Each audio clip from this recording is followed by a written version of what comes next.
안녕하세요. 반갑습니다. 주갈성교회 유형욱 목사입니다. 한 주간 동안 주 안에서 평안하셨어요? 지금 우리나라뿐만 아니라 전 세계가 이 우한폐렴 코로나 바이러스로 굉장히 어려움을 겪고 있습니다. 여러분, 이 모든 상황 속에서 우리는 하나님의 주권을 인정해야 합니다. 그리고 여러분 모두가 정말로 우리가 구해야 할 것이 하나님의 도우심인 것을 깨닫고 하나님께 도우심을 구하는 여러분이 되시기를 바랍니다. 오늘 본문 말씀 같이 보도록 하겠습니다. 누가복음 16장 13절, 집 하인이 두 주인을 섬길 수 없나니 혹 이를 미워하고 저를 사랑하거나 혹 이를 중히 여기고 저를 경히 여길 것임이니라. 너희는 하나님과 재물을 겸하여 섬길 수 없느니라. 아멘. 여러분, 우리는 지난주에 누가복음 15장에서 예수님께서 말씀하신 그 세 가지 비유를 통해서 아주 중요한 사실을 깨달았습니다. 여러분, 우리가 깨달은 것은 회개의 주도권, 즉 회개는 우리 성도 자신이 그 주도권을 가지고 있는 것이 아니라 바로 하나님한테 있다는 사실입니다. 다시 말해서 회개는 하나님 측에서의 선택, 하나님 측에서의 찾으심, 하나님 측에서의 부르심에 기인한다는 것입니다. 여러분, 지금까지 우리는 회개를 내가 하는 것이라고 생각하고 있었죠. 그죠? 근데 회개의 주체가 바로 나라고 착각하고 있었는데 예수님께서 바로 우리의 그런 잘못된 생각을 정확하게 지적을 해주시고 고쳐주신 거예요. 여러분, 우리는 하나님의 은혜가 없다면 회개조차 할 수 없는 그런 존재라는 것을 분명히 아셔야 합니다. 여러분 모두 이 하나님의 주권에 대해서 아주 분명히 깨닫고 그 하나님의 주권을 인정하시기를 바랍니다. 여러분, 오늘 지난 시간에 그 세 번째 비유, 그 탕자의 비유가 끝나자마자 바로 연이어 이 예수님께서 말씀하신 것이 바로 이 불의한 청지기의 비유가 나오는 거죠. 여러분, 이 불의한 청지기의 비유는 앞에 세 비유가 말하는 그 예수님의 그 주제와 다른 주제를 말하는 것일까요? 아니죠. 사실은 다음 주에 말하게 되는 이 부자와 나사로의 비유 연결돼서 이 다섯 개의 비유가 쭉 하나의 주제를 가지고 점점점 강조해 가면서 예수님께서 말씀하시는 그 비유라고 보시면 돼요. 그렇다는 얘기는 결국 오늘 우리가 잠깐 보게 될 이 불의한 청지기의 비유 역시도 하나님의 주권, 그리고 하나님의 은혜와 긍휼을 강조하는 비유라는 것을 우리가 분명히 알고 내용을 보셔야 합니다. 여러분, 이 불의한 청지기의 비유를 가지고 행여나 우리가 경제적으로 우리가 좀 올바르게 살아야 된다, 경제적인 정의를 예수님께서 말씀하시는 거다라고 생각하시면 오해가 되는 거죠. 아시겠죠? 이 큰 주제를 앞에 세 가지 비유를 통해서 우리는 이 비유 역시 어떤 목적을 가지고 말씀하시는지를 우리는 명확하게 알고 가야 됩니다. 여러분, 오늘 여러분들이 잘 알고 있지만 이 불의한 청지기의 비유는 내용은 간단합니다. 간략하게 정리를 하면 어떤 부자에게 청지기가 있었어요. 근데 이 청지기가 그 주인의 소유를 허비한다는 이야기가 주인 귀에 들려왔죠. 그러니까 그 주인이 그 청지기를 부릅니다. 내가 이러이러한 소식을 들었는데 네가 어찌미냐? 너는 이제 그 일을 그만둘 줄 알아 하고 해고를 통보하죠.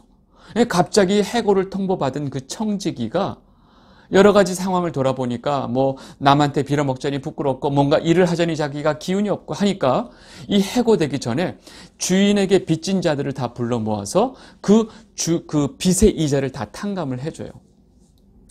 근데 이것을 보고 있던 주인이 아주 지혜롭게 행동한다고 칭찬을 하는 거예요. 여기서부터 우리는 약간 좀 헷갈리기 시작합니다.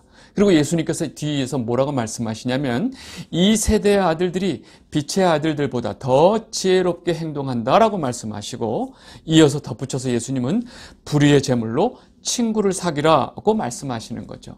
그러니까 여기까지 오면 대부분의 사람들이 이제 머리에 멘붕이 오죠. 이게 무슨 말이야 하는 거죠. 여러분, 그래서 이 불의한 청지기의 비유를 자꾸 좀 어렵게 생각해요.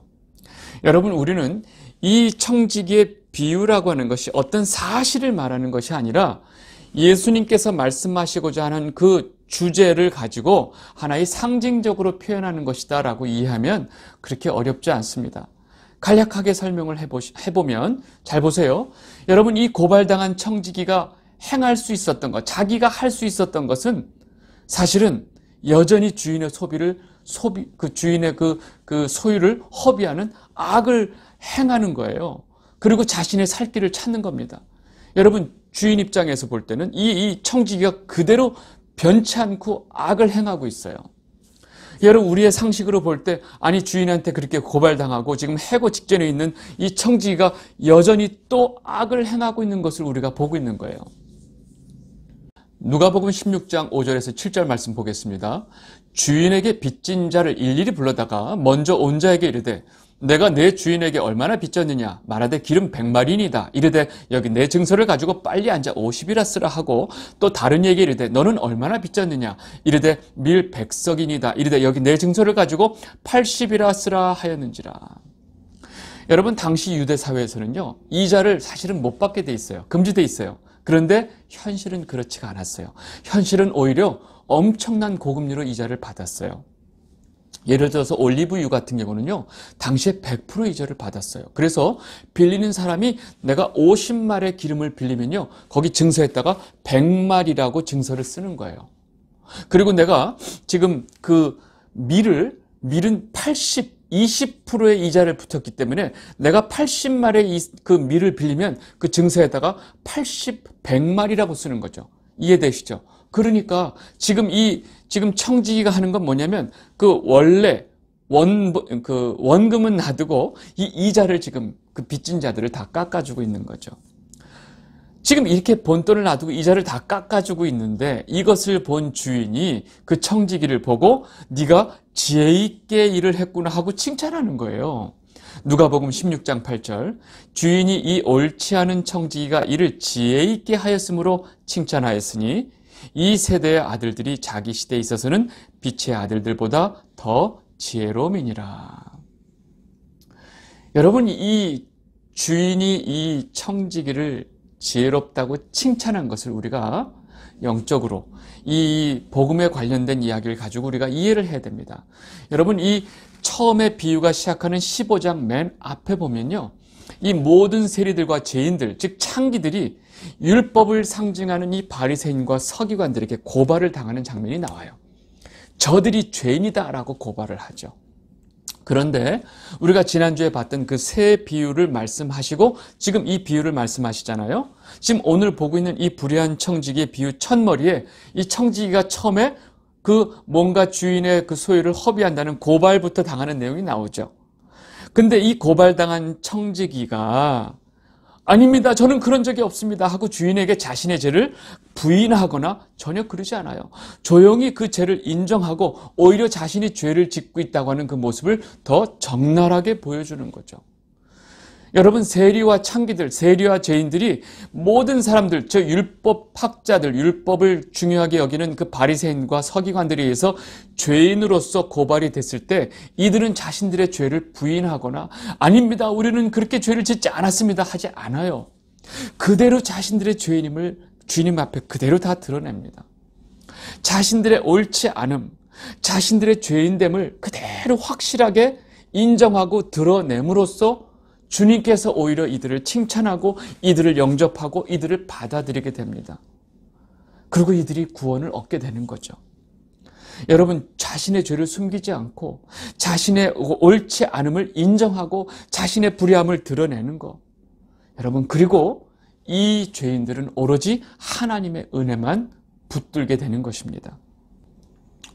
여러분, 이들의 기도를 보면 우리는 쉽게 알 수 있습니다. 누가복음 18장 13절 세리는 멀리 서서 감히 눈을 들어 하늘을 쳐다보지도 못하고 다만 가슴을 치며 이르되 하나님이여 불쌍히 여기소서 나는 죄인으로소이다 하였느니라. 여러분, 지금 여기서 그 비유에서 나오는 이 청지기 있죠. 이 고발된 청지기는요, 자신이 이 고발된 상태에서 말도 안 되는 또 불의를 행하는데 주인이 이것을 지금 지혜라고 말하잖아요. 여러분, 이 지혜는 여러분들이 생각하는 그런 지혜가 아니에요. 지금 주인이 말하는 이 지혜는 자신의 불의함으로 고발된 상태에서 자신이 불의한 자라는 것을 그대로 인정하고 나타내는 그 지혜를 말하고 있습니다. 여러분, 청지기가 그 해고 통보를 받은 상태에서 또 불의를 행하는 모습으로 나오는 것은요, 이 죄인으로 고발된 죄인들은 스스로 그 불의를 멈출 수 없는, 마치 죄인은 죄를 질 수밖에 없는 이 불가항력적인 것을 그대로 좀 보여주고 있는 거예요. 여러분, 죄인들은 자신의 죄가 밝혀졌음에도 불구하고 그 죄에서 벗어날 수 없는 존재들인 것을 지금 이 청지기의 비유에서 그대로 보여주고 있는 것입니다. 여러분, 자신이 행할 수 있는 것은 불의밖에 없다는 것을 알면서 또 불의를 저지르는 이 상황에서 지금 이 청지기가 믿을 수 있는 건 오로지 그 주인의 은혜와 긍휼밖에 없다는 거예요. 오로지 그 주인의 은혜와 긍휼밖에 믿을 수 있는 게 없는 상황이 되는 거예요. 그래서 이 불의한 청지기는 긍휼을 가지고 있는 이 주인에게 모든, 그 주인의 주권에게 모든 것을 맡겨버리는 것입니다. 여러분, 이것을 주인이 지혜롭게 행했다고 지금 칭찬을 하고 있는 것입니다. 여러분, 이 주인이 누굴까요? 바로 하나님 아버지이십니다. 여러분, 이 지혜는요, 바로 예수님의 지혜이기도 합니다. 청지기가 지금 칭찬받은 그 지혜가 바로 예수님의 지혜라는 거예요. 여러분, 이 세상에 율법적으로 자신들이 규정한 그 규정을 가지고 예수님을 죄가 있다라고 고발하고 있죠. 누구예요? 바리새인들과 모든 유대인들, 대서기관, 대제사장들이. 그런데 죄라고 고발받은 예수님이 내가 죄를 졌어요, 미안해요, 이렇게 얘기했어요? 아니요. 더욱더 그 죄의 자리로 더 내려가죠. 예수님은 모든 그 바리새인들이 그 예수님을 바라보고 있는 상황에서 그대로 안식일에 병을 고쳐줍니다. 여러분, 안식일에 병을 고치는 건 이들은 죄라고 알고 있어요. 안식일을 범한다고 알고 있는데 예수님은 그 자리로 더 내려갑니다. 어떻게 해요? 점점 그러면서 유대인들은 이 예수님을 죽일 수밖에 없는 자리로 예수님은 계속 내려가고 있는 거예요. 예수님의 이 행했던 이것 역시 바로 청지기의 지혜가 바로 예수님의 지혜라라고 지금 제가 말씀드리는 겁니다. 여러분, 그렇다면 반대로 지금 이 청지기를 고발하는 이 세리들과 죄인들을 고발하는 율법학자들이 자신들이 만약에 고발되었다면 이들은 어떤 반응을 보였을까요? 아마 이들의 반응이 우리가 예상하고 있는 반응이었을 거예요. 여러분, 이들은 자신이 그 죄에 대해서 보상하려고 또 자신들의 그 죄를 회복하려고 애를 씁니다. 그게 바리새인들과 서기관들이었어요. 여러분, 선악과를 따먹은 죄인들은요, 자신들 머릿속에 스스로 선, 악, 옳고 그름을 판단할 수 있는 능력이 있다고 생각하기 때문에 자신들이 고발된 불의를 스스로 고쳐나갈 수 있다고 생각하고 그것을 막 자신들의 뭔가 행위를 가지고 해결을 하려고 애를 쓰는 거죠. 여러분, 성경은 그것을 분명히 죄라고 말하고 있는 것입니다. 여러분, 지금 자신이 하나님의 자녀고 자신의 어떤 빛의 아들들이라고 생각하는 이 바리새인들, 서기관들보다 스스로 자신의 죄인임을 그대로 인정하고 주님 앞에 나오는 세리들과 죄인들, 즉 이 세대의 아들들이 더 지혜롭다고, 그래서 지금 예수님께서 그 말씀을 하고 계신 거예요. 여러분, 지금 제가 잠깐 말씀드린 이 불의한 청지기의 비유의 결론은 뭐예요? 예수님은 앞에서 말한 세 번째 비유, 이 네 번째 비유도 역시 이 불의한 청지기 비유를 통해서 이 땅의 죄인으로 폭로된 모든 죄인들은 너희들의 죄를 그대로 인정하고 그 자리에서 그 너희들의 죄를 해결할 수 있는 하나님에게 모든 주권이 있고 하나님의 모든 은혜와 긍휼의 모든 것을 맡겨야 한다라는 것을 이 비유를 통해서 아주 분명하게 말씀하고 계신 거예요. 이해하시겠죠? 그리고 이제 그 다음에 예수님께서 이 말씀을 하시는 거예요. 누가복음 16장 9절, 내가 너에게 말하노니 불의의 제물로 친구를 사귀라. 그리하면 그 제물이 없어질 때 그들이 너희를 영주할 처소로 영접하리라. 여러분, 불의한 제물로 친구를 사귀라, 이 말뜻을 우리는 너무나 단순하게 생각해요. 우리가 도둑질해서 돈을 벌어가지고 이것이 불의한 제물이죠. 그 돈 가지고 친구 밥 사줘라 정도로 우리가 생각하는 거예요. 아니에요. 여러분, 그 다음 말씀을 보세요. 우리가 도둑질해서 친구 밥 사주면 그 친구가 우리가 앞으로 영원히 거할 처소로 우리를 영접하나요? 말이 안 되죠. 여러분, 지금 그 뒤에 나온 우리를 영원히 거할 처소로 우리를 영접하실 수 있는 분은 누구예요? 오로지 예수 그리스도밖에 없어요. 그렇다면 이 친구가 누구예요? 바로 예수 그리스도. 그렇다면 불의한 재물로 친구를 사귀라, 이게 무슨 말일까요? 여기서 말하는 이 재물, 이 맘몬이라고 하는 단어를 지금 재물이라고 지금 우리가 해석을 했는데, 이 재물은 하나님 없이 인간들이 의지할 수 있는 모든 것, 하나님을 째끼고 인간들 스스로 자기가 의지하고 붙들고 싶은 모든 것들을 지금 여기서 재물이라고 얘기하고 있어요. 여러분, 불의한 재물은 결국 하나님을 떠난 인간들의 죄인됨을 말합니다. 여러분, 죄인은요, 이 재물을 붙들 수밖에 없어요. 왜? 하나님께 갈 수도 없고 하나님을 떠나온 죄인들이기 때문에 오로지 이 세상의 신 맘몬을 붙들 수밖에 없는 거예요. 여러분, 그것을 붙들고 살아가는 게 바로 죄인들이에요. 세리와 죄인들이 자신들이 그렇게 하나님을 떠나 자신들이 붙들고 있었던 그 죄인됨을 가지고 주님 앞에 그대로 나온 거예요. 불의한 재물을 가지고 그대로 주님 앞에 나온 거예요. 그래서 예수님께서 이들을 어떻게 해요? 친구로 삼아주셨다는 거예요. 요한복음 15장 14절 15절 말씀, 너희는 내가 명하는 대로 행하면 곧 나의 친구라.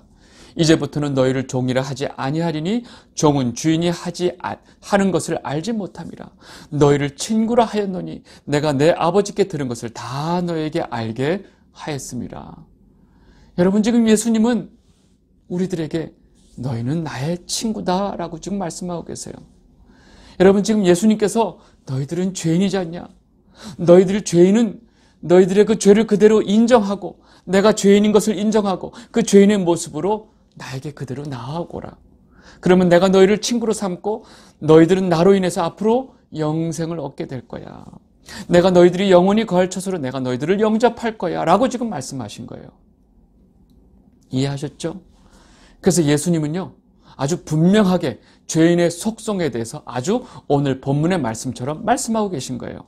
누가복음 16장 13절, 집 하인이 두 주인을 섬길 수 없나니 혹 이를 미워하고 저를 사랑하거나 혹 이를 중히 여기고 저를 경히 여길 것임이라. 너희는 하나님과 재물을 겸하여 섬길 수 없느니라. 여러분, 자신이 죄인인 것을 안 자는 그 죄인됨을 가지고 하나님만 의지할 수밖에 없는 자로 살아요. 그것을 하나님은 의인이다라고 말씀하시는 거죠. 여러분, 이렇게 자신의 죄인됨을 깨달은 자들은 오로지 하나님만 의지하고 하나님을 주인으로 섬기는 사람들이 있어요. 반면에 자신은 의롭기 때문에 하나님이 그닥 필요 없어요. 하나님이 필요 없는 자들은 자신이 원하는 맘몬, 이 세상에, 즉 하나님 반대편에 있는 이 세상의 신을 섬기는 자들입니다. 이들은 재물을 섬기는 자들이죠. 이렇게 예수님께서는 하나님을 섬기든지 이 세상의 신, 재물을 섬기든지 둘 중에 하나밖에 섬길 수가 없다라고 지금 얘기하고 있는 거예요. 아주 분명하게 말씀하고 계신 거예요. 여러분, 지금 이 영상을 보고 계신 주갈성 성도 여러분, 우리는 이 땅에서 갖고 싶고 누리고 싶은 것들이 너무 많아요. 그죠? 근데 지금 예수님께서 그 모든 것을 재물이라고 지금 말씀하고 계신데, 예수님은 분명하게 너희들이 하나님만 붙들든지 아니면 이 세상의 재물을 붙들든지 둘 중에 하나만 붙들 수 있다라고 좀 분명히 말씀하셨죠. 근데 우리 속마음은 어때요? 우리의 실상은 어떤가요? 문제는 우리는 이 두 가지를 다 붙들고 싶어 한다는 게 우리의 속성입니다. 여러분, 저는 이것을 영적으로 양다리라고 말하고 싶어요. 양다리 걸치는 거. 여러분, 한번 잘 생각해 보세요. 지금 이 시대에 우리들 마음속에, 교회를 다니는 대부분 마음속에 가장 바라는 신앙인의 모습이 어떤 모습일까요? 아마도 이 세상에서 성공하고 돈도 벌고 모든 사람들이 바라는 그런 사회적인 지위와 경제적인 풍요를 누리면서 동시에 교회에서 믿음 좋다고 인정받고 칭찬받고 거기에 또 장로의 직분까지 받고 교회 모든 사람들로부터 이렇게 존경받는 이 모습이 대부분의 사람들이 바라는 그런 어떤 가장 바람직한 신앙인의 모습이 아닐까요? 제 생각인가요? 여러분, 교회에서 이런 모양을 갖추고 있는 장로님들을 하나의 가장 바람직한 신앙의 기준으로 생각을 하죠. 목사님들이 이런 장로님들을 가장 좋아해요. 성공했고 돈도 많고 사회적인 지위도 있고 교양도 갖추고 거기 신앙도 좋아서 예수님께 예수님이 아니죠. 목사님께 아주 순종적인 이런 장로님들을 교회에서 가장 선호하죠. 여러분, 근데 이 말씀은 이렇게 사람들한테 높임을 받기를 좋아하는 사람들은 하나님이 미워하신다고 오늘 분명히 말씀하고 계세요. 누가복음 16장 15절, 예수께서 이르시되 너희는 사람 앞에서 스스로 옳다 하는 자들이나 너희 마음을 하나님께서 아시나니 사람 중에 높임을 받는 그것은 하나님 앞에 미움을 받는 것이니라. 여러분, 솔직히 말씀드리면 저도 제가 지금 말한 것은 바로 제 생각이에요. 저도 세상적으로 성공하고 싶고요. 저도 돈 많이 벌어서 아주 우아하게 폼나게 아주 떵떵거리면서 아주 멋지게 하나님을 섬기고 싶어요.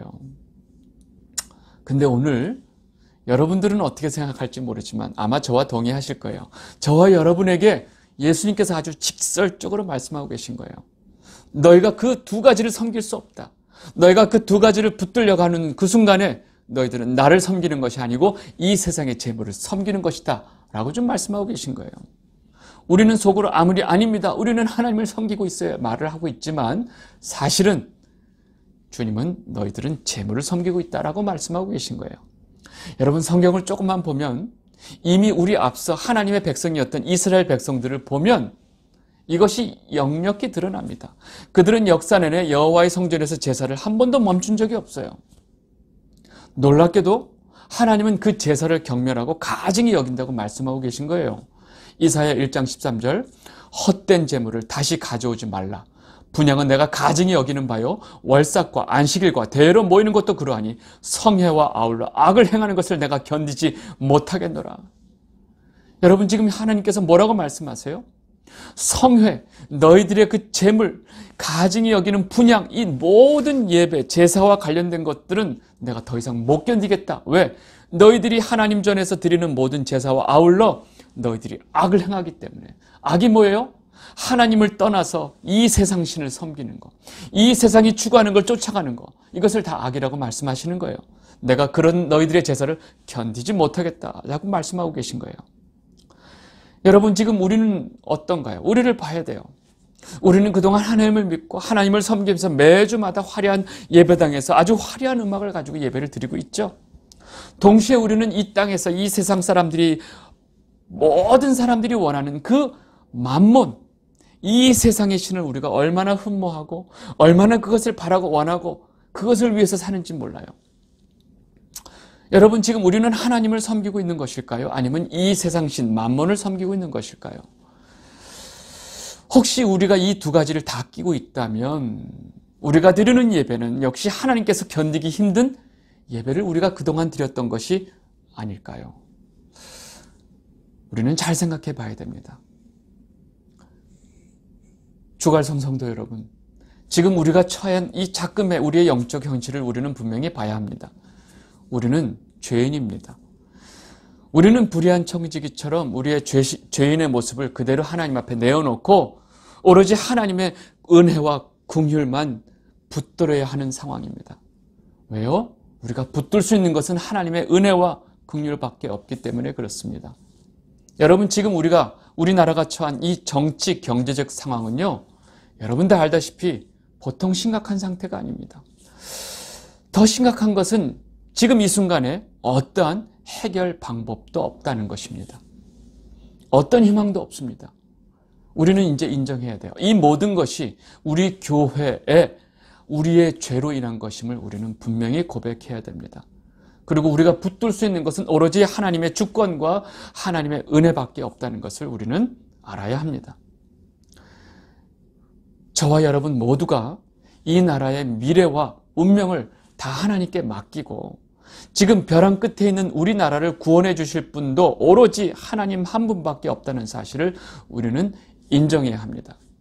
그리고 왜 하나님이 우리나라를 지금 이 상황까지 가도록 허락하셨는지도 우리는 깨달아야 합니다. 여러분 모두가 하나님의 주권과 하나님의 은혜와 긍휼만 붙드시는 여러분이 되시기를 진심으로 바랍니다. 기도하시겠습니다. 사랑의 하나님 아버지, 우리는 그동안 하나님을 섬기면서 실상은 이 세상의 신 재물을 섬긴 것을 고백합니다. 우리의 죄를 용서하여 주옵소서. 우리가 하나님만 섬기고 우리 삶에 하나님의 주권과 하나님의 은혜와 긍휼의 모든 것을 맡기는 자로 살아가게 하여 주옵소서. 이 땅에 하나님의 성도가 다 회개할 수 있게 하여 주시고 지금 벼랑 끝에 서 있는 이 나라를 불쌍히 여기시고 구원하여 주옵소서.